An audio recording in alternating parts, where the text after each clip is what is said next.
Hi అండి. ఎలా ఉన్నారండి? అందరూ బాగున్నారా? నేనైతే చాలా బాగున్నాను. మీరెలా ఉన్నారు? కామెంట్ చేయండి. పెసరపప్పుతోటైతే మంచి స్వీట్ మిక్స్ షేర్ చేస్తాను చూసేయండి మరి. పెసరపప్పు కప్పు తీసుకొని వేయించుకోవాలి. కొంచెం కలర్ వచ్చే వరకు వేయించుకోవాలి.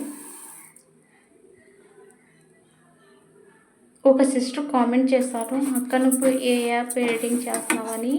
నేనైతే ఇన్షర్ట్ వాడుతున్నాను. కైన్ మాస్టర్ కూడా వేసాను కానీ ఓపెన్ చేయలేదు. కానీ బెస్ట్ అయితే కైన్ మాస్టరే. కొంచెం మనీ తీసుకుంటుంది. ఆ యాప్ ట్రై చేయము నువ్వు. పెసరపప్పు నేను చూపించిన ఈ కంటెస్ట్ ఇలా అయితే దించుకోవాలి. ముందుకి కూడా కొంచెం యాక్కున్నా కూడా స్మెల్ బాగోదు, స్వీట్ అయితే పాడైపోద్ది. ఇది మాత్రం ఇంపార్టెంట్, గుర్తుపెట్టుకోండి. ఈ ఏగిన పెసరపప్పుని ఒక మిక్సింగ్ బౌల్ తీసుకొని ఈ బౌల్లోకి వేసుకున్నాక ఒక 2-3 సార్లు వాటర్ వేసి బాగా వాష్ చేయాలి. 2-3 సార్లు వాష్ చేసిన తర్వాత ఇందులోనూ మిల్క్ యాడ్ చేస్తున్నాను. ఒక కప్పు. ఒక 2 నిమిషాలు పక్కన పెట్టుకున్నాక చక్కగా ఈ పెసరపప్పు ఈ మిల్క్లో చక్కగా నానుతుంది కదా. ఒక చిన్న కడాయి లాంటిది తీసుకొని అందులో కొంచెం పాలు యాడ్ చేసుకొని ఈ పెసరపప్పుని కూడా వేసుకొని చక్కగా కుక్ చేసుకోవాలి. మన చేతితో పట్టుకుంటే ఈ పప్పు 2 చేతులకు అంటుకుపోవాలి. అంత మెత్తగా బాయిల్ చేసుకోవాలి.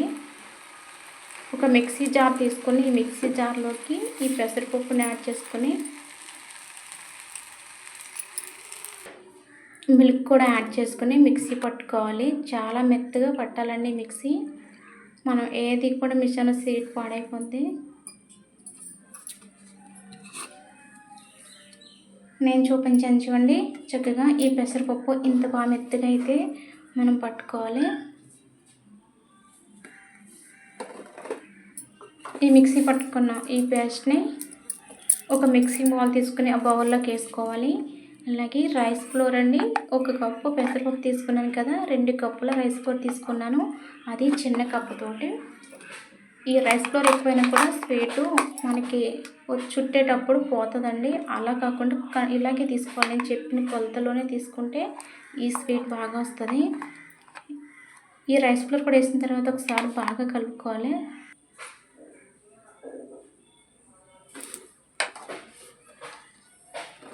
ఇది ఎండాకాలము వర్షాకాలము కూడా తెలియట్లేదండి. ఎండలో వస్తేనే అలానే వాన కూడా కురుతుంది. ఎండలు అయితే బాగా ఎక్కువ ఉన్నాయి కదండి. కొంచెం జాగ్రత్తలు తీసుకోండి. ఈ పెసరపిండిలోకి రైస్ ఫ్లోర్ వేసిన తర్వాత బాగా కలుపుకొని మీకు ఇష్టం ఉంటే ఈ నెయ్యి వేసుకుని ఒక 2-3 స్పూన్లు నెయ్యి వేసుకున్నట్టయితే ఈ స్వీట్ ఇంకా బాగుంటుంది. నేను నెయ్యి వేయలేదు. ఒక కడాయి తీసుకోండి. ఆయిల్ వేసుకుని ఆయిల్ హీట్ ఎక్కిన తర్వాత నేను చూపించాను చూడండి, ఏం లేదండి, మన రోల్ కింద ఇలా చుట్టుకొని కొంచెం తోట ఇలా ప్రెస్ చేస్తే ఈ సేపు వచ్చేద్దండి. అవి ఆయిల్ వేసి వేగించుకోవడమే. ఇది టూత్ పిక్ ఉంటుంది కదండి, అటు ఇటు సైడ్ ఇలా కొట్టమనండి. ఒక ఫ్లవర్ షేప్లో అయితే చేశాను. స్వీట్ అయితే చాలా వచ్చింది. పాకం కోసం ఇంకొక కడాయి తీసుకుని 1 కప్పు చక్కెర, సేమ్ కప్ అండి.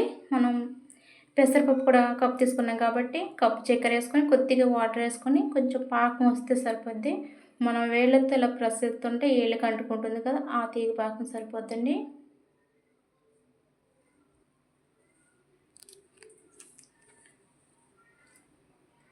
పాకం వచ్చిందో లేదో చూసుకుంటుండండి. అంటే గట్టి పాకం అని ఏం కాదు, మన చేతికి అంటుకుంటే సరిపోతుంది. ఆ పాకం కూడా అవ్వాలి కదా.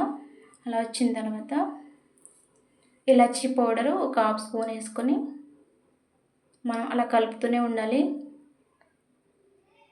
ఆ పాకంలోకి అయితే నాకు కొత్త మొబైల్ తీసుకున్నానండి. ఇది 18 ఏళ్ళు ఎంతో ఈ మొబైలు. ఇది తీసుకుని ఫస్ట్ వీడియో అండి. ఇది స్టక్ అవుతుంది అక్కడక్కడ. వీడియో అయితే కొంచెం స్టక్ అయినట్టు అనిపించింది నాకు. స్వీట్ అయితే చాలా బాగా వచ్చింది. పాకం వేసి తీసి మీకు చూపిస్తున్నా. ట్రై చేయండి మరి. లైక్ అయితే ఇవ్వండి. Thanks for watching.